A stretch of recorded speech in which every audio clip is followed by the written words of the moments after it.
जवाब तो देना होगा। मैं आप सभी का स्वागत है। मैं हूं डॉक्टर अवधेश मिश्रा। छत्तीसगढ़ के लिए एक बड़ी खबर ये कि एंटी नक्सल ऑपरेशन को लेके एक बड़ा अभियान चल रहा है।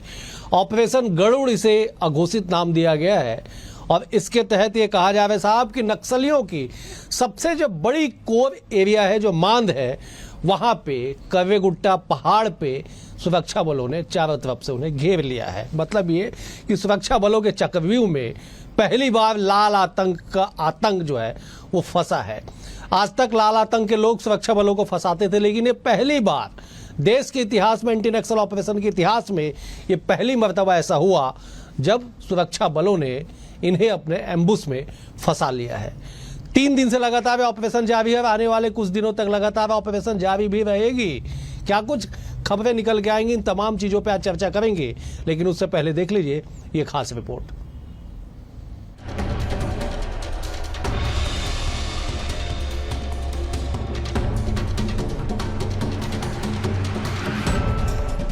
भारत का प्रमुख राज्य छत्तीसगढ़ और छत्तीसगढ़ का बस्तर, वही इलाका जहां कभी नक्सलवाद का डर सांसों को भी थाम दिया करता था, आज वहीं बीजापुर इतिहास की सबसे बड़ी एंटी नक्सल ऑपरेशन का गवाह बनने जा रहा है। कर्रेगुट्टा और नड़पल्ली की पहाड़ियों में 44 डिग्री की तपती गर्मी के बीच पिछले 4 दिन से देश के बहादुर जवान मोर्चा संभाले हुए हैं। हर पेड़ के पीछे, हर चट्टान के ऊपर खतरा है, क्योंकि इन पहाड़ियों को नक्सलियों का सबसे सुरक्षित जोन माना जाता रहा है। ये पहाड़ी नक्सलियों के PLGA बटालियन नंबर 1 से 5 तक का सबसे सेफ जोन रहा है। लेकिन इन्हीं घने पहाड़ों में नक्सलियों के लगभग सभी बड़े लीडरों के जमावड़े का इनपुट है, जिसको लेकर सुरक्षा बलों ने पूरा ऑपरेशन लॉन्च किया है। इस सबसे बड़े ऑपरेशन में 3 राज्यों के 15,000 से ज्यादा जवान नक्सलियों की रूह तक कपाने उतारे हैं। CRPF, DRG, STF, Bastar fighters, cobra की टीमें तो हैं ही, साथ ही सबसे खतरनाक माने जाने वाली तेलंगाना की ग्रे हाउंड और महाराष्ट्र की C60 के जवान भी मौके पर मौजूद हैं। अब तक इस ऑपरेशन में 100 से ज्यादा IED को डीमाइनिंग के जरिए जवानों ने रिकवर किया है। कर्रेगुट्टा, नड़पल्ली की पहाड़ियों पर 44 डिग्री तापमान, फिर भी नक्सलियों की तलाश में जवान। भौगोलिक परिस्थिति ऑपरेशन में पैदा कर रही अड़चन, लेकिन जवानों का हौसला बुलंद। इस ऑपरेशन में ड्रोन और वायुसेना के Mi-17 हेलीकॉप्टर का किया जा रहा इस्तेमाल। छत्तीसगढ़, तेलंगाना, महाराष्ट्र तीनों राज्यों के 15,000 से ज्यादा जवानों की तैनाती। केंद्रीय स्तर पर इस सबसे एंटी नक्सल ऑपरेशन की ही मॉनिटरिंग हो रही है। सेंट्रल रीजनल कमेटी के सेक्रेटरी दामोदर, नक्सल कमांडर चंद्रैया और मोस्ट वांटेड हिडमा और देवा के होने का इनपुट। बड़े कैडर वाले नक्सलियों की मौजूदगी के इनपुट पर जवानों ने घेरा पूरा पहाड़। इस ऑपरेशन के सफल होने के बाद नक्सलवाद के खात्मे की ओर बढ़ेगा देश। ध्यान दीजिए तो इस पहाड़ का दायरा करीब 14-15 किलोमीटर का है। पहाड़ी के एक छोर में घना जंगल और खड़ी चढ़ाई की वजह से परेशानियों का सामना भी जवान कर रहे हैं। अब तक 3 महिला नक्सली सहित कई नक्सलियों के मारे जाने की खबर भी सामने आई। नक्सलवाद के खिलाफ चल रहे ऑपरेशन पर मुख्यमंत्री विष्णुदेव साय ने कहा कि तेलंगाना और छत्तीसगढ़ सीमा पर बड़ा ऑपरेशन चल रहा है। पिछले 15 महीने में हमारे सुरक्षाकर्मी मजबूती के साथ लड़ रहे हैं। वहीं दूसरी तरफ अब तक के सबसे बड़े ऑपरेशन और नक्सलियों के खात्मे पर विपक्ष भी कहीं न कहीं सहमत नजर आ रहा है। और अभी तेलंगाना और छत्तीसगढ़ के बॉर्डर पर बड़ा ऑपरेशन चल रहा है। सरकार की जो नीति है नक्सल समस्या को समाप्त करने का, तो अच्छे से काम करे, लेकिन इतना ध्यान रहे कि निर्दोष ग्रामीण लोग ना मारे जाएं। लाल आतंक का साया झेल रहे देश और बस्तर को नक्सलवाद खात्मे का इंतजार है। केंद्रीय गृह मंत्री अमित शाह की डेडलाइन के बाद नक्सलवाद के मोर्चे पर सरकार लगातार काम कर रही है। सुरक्षा में तैनात जवान नक्सलियों को खत्म करने में सफल भी हुए हैं। बीते 4 दिनों से चल रहे ऑपरेशन में जवानों को बड़ी सफलता मिलती नजर आ रही है। कहा यह भी जा रहा है कि इस ऑपरेशन से सुरक्षा बलों के चक्रव्यूह में लाल आतंक पूरी तरह से फंस चुका है। तो कुल मिलाकर देखा जाए तो यही नक्सलियों के अंतिम प्रहार का सही समय है। Bureau report BSTV Chhattisgarh. किस तरह से हमारे सुरक्षा में लगे जो जवान हैं वो लगातार मोर्चे पे डटे हुए हैं, बड़ी खबर है ये। अब बड़ी खबर निकल के आएगी, इस बात की गारंटी सुरक्षा के जवान दे रहे हैं। अब इस बात को समझिए, इस ऑपरेशन की गंभीरता को समझिए कि केंद्रीय इनपुट पे, मतलब एक टेक्नोलॉजी होता है जिस पर चर्चा सुरक्षागत कारणों से नहीं किया जा सकता। केंद्रीय इनपुट के आधार पर ऑपरेशन लॉन्च किया जाता है। न केवल छत्तीसगढ़, तेलंगाना, महाराष्ट्र, आंध्र प्रदेश, 4 तरफ से घेरा जाता है। सबसे बड़े मान में नक्सलियों के घुस के ऑपरेशन किया जाता है। 3 दिन पहले एक प्रेस नोट जारी होता है ऑपरेशन के शुरू होने से पहले, जिसपे नक्सली कहते हैं कि इस पहाड़ के तरफ आप मत आइएगा क्योंकि यहाँ पे कई आईडी लगा के हमने रखा है। और उसके बाद जवानों की शौर्य बहादुरी को देखिए कि वो उसी नोट पे, प्रेस नोट के इनपुट को और ऐड करके वो न केवल जाते हैं बल्कि अब तक अपुष्ट जो जानकारी है, आधा दर्जन नक्सलियों को मार गिराया जा चुका है, 3 के शव बरामद किए जा चुके हैं। आज इसी विषय पर चर्चा करेंगे। 3 बेहद ही खास मेहमान हमारे साथ जुड़े। मेहमानों का परिचय सबसे पहले आपसे करा देता हूं। बीजेपी की ओर से उज्ज्वल दीपक जी है, वरिष्ठ नेता है। उज्ज्वल जी, बहुत स्वागत है आपका। कांग्रेस की ओर से अभय नारायण राय जी है, वरिष्ठ नेता है। अभय जी, आपका भी स्वागत है। वरिष्ठ पत्रकार प्रफुल्ल पारे जी भी हमारे साथ है। प्रफुल्ल जी, आपका भी स्वागत है। और बीजापुर से हमारे संवाददाता दंतेश्वर कुमार भी जुड़े हैं। दंतेश्वर, आपका भी स्वागत है। दंतेश्वर, मैं संक्षेप में आपसे समझना चाहता हूं कि ऑपरेशन कब से कब तक चलेगा। दंतेश्वर जी बिल्कुल, बता दूं, ये लगातार ये छत्तीसगढ़ की सीमा इलाके से जो छत्तीसगढ़ और तेलंगाना के सीमावर्ती इलाके के जो सुरक्षा बल के कंपोनेंट्स है वो इस इलाके में एक बड़े ऑपरेशन पे निकले हुए हैं। हालांकि बता दूं कि आज सुबह से ही इस इलाके में ऑपरेशन लगातार नक्सलियों के खिलाफ जारी है, क्योंकि एक बड़ी टीम के इनपुट के आधार पर, नक्सलियों की मौजूदगी की सूचना के आधार पे एक बड़ा सर्च ऑपरेशन चलाया गया इस इलाके में। और लगातार बता दूं कि सुबह 4:30 बजे से आसपास से नक्सलियों के साथ इस इलाके में मुठभेड़ चल रही है, क्योंकि काफी घनघोर, संवेदनशील और दुर्गम इलाका है ये। और इससे पहले काफी PLGA की जो टीम है उनके साथ सुरक्षा बल के जवानों की इस इलाके में मुठभेड़ हो चुकी है और कई जवानों को, सुरक्षा बल के जवानों को कामयाबी मिल चुकी है। हालांकि ये बता सबसे सेफ जोन है, क्योंकि central regional committee, Telangana state committee और प्लाटून नंबर 1 के जो विंग है वो इस इलाके में कहीं ना कहीं मौजूद होने के और सक्रिय रहे हैं। पिछले लंबे समय से कहीं ना कहीं माओवादियों के कब्जे में ये इलाका है। घनघोर, संवेदनशील और पहाड़ियों के से घिरा हुआ ये इलाका है जो तेलंगाना और छत्तीसगढ़ की सरहद में है। उसूर थाना क्षेत्र से परसों कुछ दिन पहले, 2 दिन पहले पास बने रहिएगा आप। ठीक है दंतेश्वर, मैं लौटूंगा आपके पास, बने रहिएगा आप। इस बात को ऐसे समझिए कि एक पहाड़ कव्वेगुट्टा नाम से उस पर ड्रोन चलाया जा रहा है। ड्रोन के फुटेज के आधार पे आगे मूव किया जा रहा है। कौन कौन लगे हो इस ऑपरेशन में? CRPF, DRG, STF, buster fighters, cobra battalion, Telangana के ग्रे हाउंड, महाराष्ट्र के C60 जो एक स्पेशल फोर्स है, ये लगी है। संख्या सुन लीजिए, लगभग 10,000। चारों राज्यों के मिला के 10,000 से अधिक सुरक्षाकर्मी इस पहाड़ को घेर के रखे हुए हैं। फंसे कौन है? सेंट्रल रीजनल कमेटी के सेक्रेटरी दामोदर, नक्सली कमांडर चंद्रैया समेत देवा और सबसे बड़े मोस्ट वांटेड हिडमा के प्लाटून नंबर 1 खुद वो इसमें फंसे होने की अब तक जो इनपुट है सामने आई हुई है। देश का सबसे बड़ा एंटी नक्सल ऑपरेशन। MI-17 एयरफोर्स का हेलीकॉप्टर, रसद पहुंचाया जा रहा है इस हेलीकॉप्टर के माध्यम से सुरक्षा में लगे जवानों के लिए कि आप वहीं पे डटे रहिए और फतेह करके नीचे लौट के आइए। मैं जब अब राजनीतिक मेहमानों का रुख कर लेता हूं, उज्ज्वल जी, बड़ी खबर, और बड़ी खबर निकल के आएगी, इस बात की गारंटी सुरक्षा के जवान दे रहे, कह रहे कि साहब हम तब तक नहीं डिगेंगे जब तक खत्म नहीं कर देंगे। उज्ज्वल जी, क्या कहेंगे आप? अवधेश जी, सबसे पहले तो सुरक्षा में लगे हमारे जवानों को बधाई। अभी आपने बताया 44 डिग्री टेम्परेचर, जब एक आम आदमी, हम और आप दिन में बाहर निकलने से कतरा रहे हैं, घर में AC की ठंडी हवा में लुत्फ उठा रहे हैं, उस समय हमारे जांबाज जवान बस्तर के सुदूर जंगलों में, पहाड़ों में लगातार 4 दिनों से, आप सोचिए कि 4 दिनों से लगातार इस भीषण गर्मी में डटे हुए हैं, चौकन्ने हैं और हमारी जान की सुरक्षा में लगे हुए हैं। सबसे पहले उनको बधाई मेरी तरफ से। दूसरा, मैं एक बात बताना चाहूंगा आपको कि 31 मार्च वो तारीख होती है जब लोग इनकम टैक्स पे करते हैं, क्लोज करते हैं। अकाउंट्स क्लोजिंग की डेट होती है 31 मार्च 2026। वो तारीख है जब नक्सलियों के अकाउंट क्लोज होने वाले हैं भारत देश से। भारत के माननीय गृह मंत्री आदरणीय अमित शाह जी ने ये वादा किया है न सिर्फ छत्तीसगढ़ बल्कि देश के लोगों से कि नक्सलवाद का सफाया होगा 31 मार्च 2026 तक। नक्सली ये बात सुन लें, या तो सरेंडर करें या मौत के आगोश में समा जाए। हमारे प्रदेश गृह मंत्री माननीय विजय शर्मा जी ने जब उनको वार्ता के लिए आमंत्रित किया था, उस बात की हंसी उड़ाई गई थी।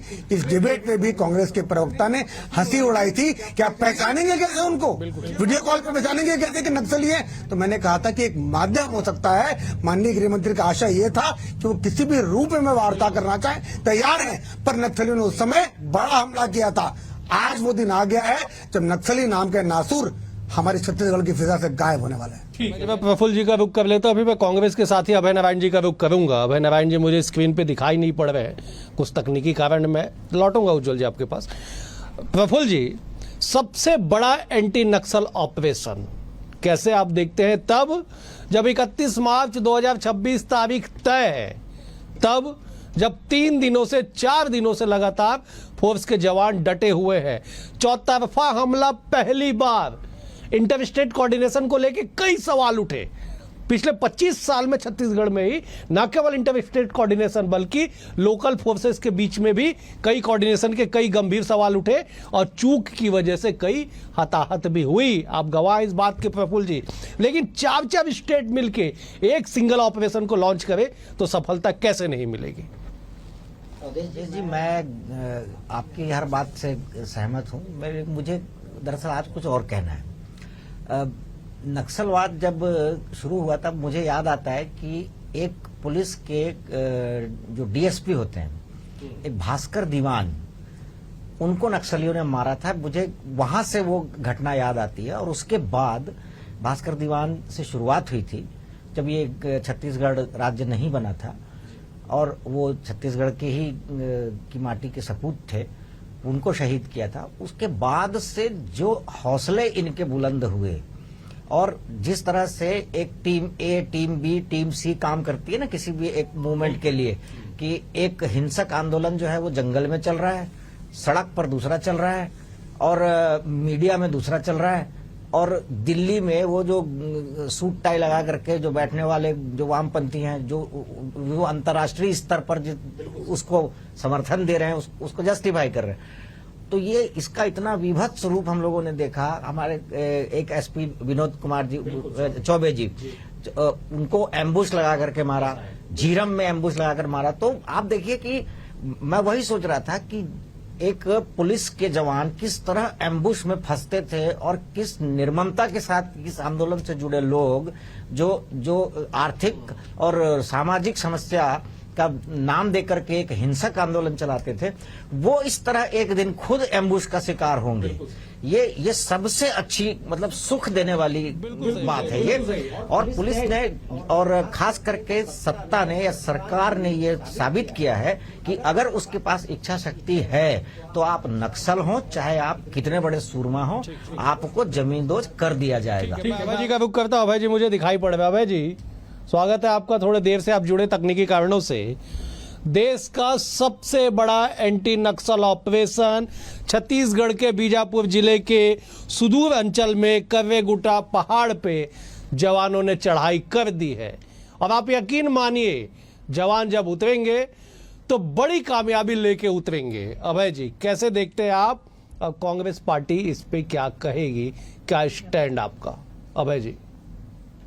अवधेश जी, सबसे पहले मैं उन जवानों को जो लगातार रणनीति बनाकर इस ऑपरेशन को सफल कर रहे हैं, अपनी जान की बाजी खेलकर इस हिंसक आंदोलन को समाप्त करने के लिए काम कर रहे हैं।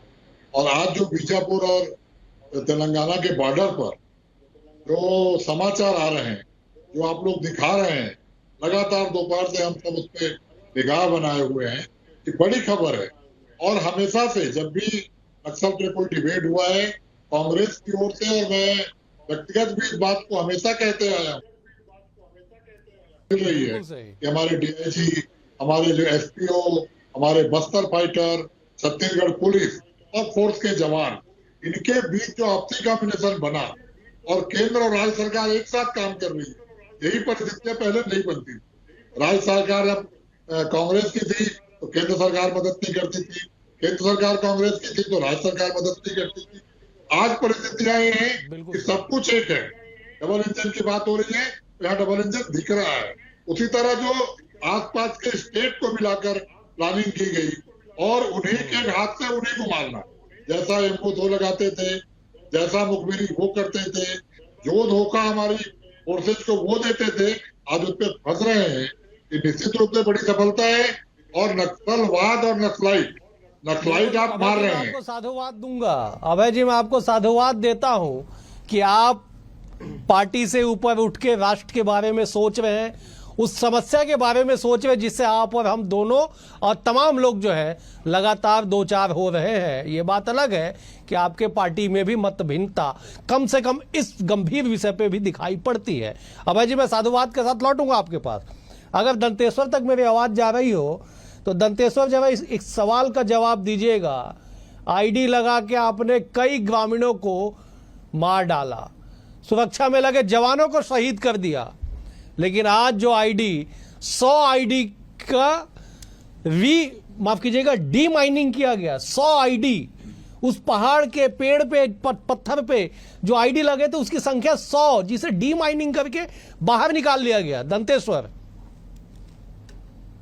बता दूं, क्योंकि ये वही सरहदी इलाका है जहां नक्सलियों की एक बड़ी टीम इस इलाके में मौजूद है। उसी इनपुट के आधार पे एक बड़ा ऑपरेशन यहाँ लॉन्च किया गया है। तो कहीं ना कहीं सुरक्षा बल के जवानों को ही निशाना बनाने के लिए नहीं, बल्कि आम ग्रामीणों के लिए भी एक बड़ी चुनौती इस इलाके में होती है, क्योंकि दुर्गम और संवेदनशील इलाका होता है। और ये कुछ समय पहले जो है माओवादियों ने एक पर्चा जारी किया था, उनमें इसने जिक्र किया क्या था कि जो ग्रामीण इलाके या ग्रामीण है, जो वो वनोपज संकलन के लिए जब उस इलाके में निकलते हैं तो कहीं ना कहीं वो माओवादियों के लगाए गए निशाने में आ जाते हैं, जिससे आईडी की चपेट में आने से कोई दुर्घटना हो जाती है। या अब तक जो अगर हम आंकड़े की बात करें 2024 से ये डेटा कहीं ना कहीं है कि दर्जनों जो आम नागरिक हैं जो बीजापुर के अलग अलग इलाके में माओवादियों के द्वारा लगाए गए प्रेशर आईडी के चपेट में आकर के उनकी मौत हो चुकी है। हालांकि कुछ समय पहले का ये मामला है जहां उसूर के इलाके में एक महिला जो उसूर थाना क्षेत्र से कुछ ही दूरी पर वो महुआ बिन निकली गई थी और वो आईडी की चपेट में आने से उसकी दर्दनाक मौत हो जाती है। तो कहीं ना कहीं ये इलाके में उसी इलाके में यहाँ पे आज फोर्स ने दस्तक दी है और उसी इलाके में जब फोर्स आज मूवमेंट कर रही है तो वहाँ माओवादियों के द्वारा लगाए गए पिछले 2 दिनों से ऑपरेशन के दौरान 100 से अधिक जो आईडी है वो कहीं ना कहीं रिकवर किए गए। आपको एक चीज और बता दूं, क्योंकि ये दुर्गम वही इलाका है जहां माओवादियों के मूवमेंट को सुरक्षा बल के मूवमेंट को रोकने के लिए माओवादियों ने आईडी प्लांट कर रखा था, जिसमें जो 2 दिनों से जो ऑपरेशन चलाए जा रहे हैं। मैं जब उज्जवल जी का रुख करता हूं, उज्जवल जी मैं 100 कह रहा था, मेरे स्थानीय संवाददाता 100 से ज्यादा कह रहे हैं। 100 से ज्यादा आईडी को डी माइनिंग करके निकाल लिया गया है। देखिए यही सफलता है। और जब आपने जैसा कहा कि जब पॉलिटिकल विल हो, जब राजनीतिक इच्छा शक्ति हो तो कुछ भी अचीव किया जा सकता है। और हमारे जांबाज जवान इस बात को साबित कर रहे हैं, लगातार कर रहे हैं कि जब प्रदेश की सरकार ने ठाना कि इसको खत्म करना है, नेस्तनाबूद करना है, तो वो लग गए हैं काम पे और 4 दिन 44 डिग्री में भी काम कर रहे हैं। मैं अपने कांग्रेस के प्रवक्ता मित्र को धन्यवाद देना चाहूंगा कि उन्होंने पार्टी लाइन से ऊपर एक बात की, क्योंकि उनकी पार्टी की ये लाइन नहीं रहती नक्सलवाद पे। मैं तो उनसे एक ही क्वेश्चन पूछना चाहूंगा कि क्यों नहीं आप अपनी पार्टी के नेताओं को कहते या मुझे बताइए कि नक्सलवाद का उन्मूलन शब्द आपके किसी भी मैनिफेस्टो में आज तक छत्तीसगढ़, किसी और राज्य या राष्ट्रीय मैनिफेस्टो में आया क्या? और नहीं आया है तो क्यों नहीं आया आज तक? क्या कांग्रेस उज्जवल जी नक्सली ठीक है, नहीं चाहती? उज्जवल जी आज हमको अपने जवानों का हौसला बढ़ाना है। बिल्कुल। सियासत की बातों को रख दीजिए ना, कल से करेंगे हम लोग। धन्यवाद दिया, मैंने साधुवाद दे दिया, मैंने अभय जी को दे दिया साधुवाद। मैं बिल्कुल, मैं जब प्रफुल्ल जी का रुख करता हूं, प्रफुल्ल जी आपने गंभीर सवाल उठाया कि साहब जंगल में जो छिपे हुए लोग हैं ना, आदिवासी भोले भाले आम नागरिक के भेष में जो भेड़िए घूम रहे, जिन्हें आज फोर्स की जवान चुन चुन के गोली मार रही है, जो डर के मारे सरेंडर कर रहे हैं, वो तो ठीक है, उनसे तो हमारे जवान निपट लेंगे। जिस कोट टाई का जिक्र आप कर रहे थे प्रफुल्ल जी, उस कोट टाई वाले से कैसे निपटा जाएगा? नक्सली से आप निपट लेंगे, नक्सलवाद से कैसे निपटेंगे? उस विचारधारा को कैसे समाप्त करेंगे? उज्जवल जी, माफ कीजिएगा प्रफुल्ल जी।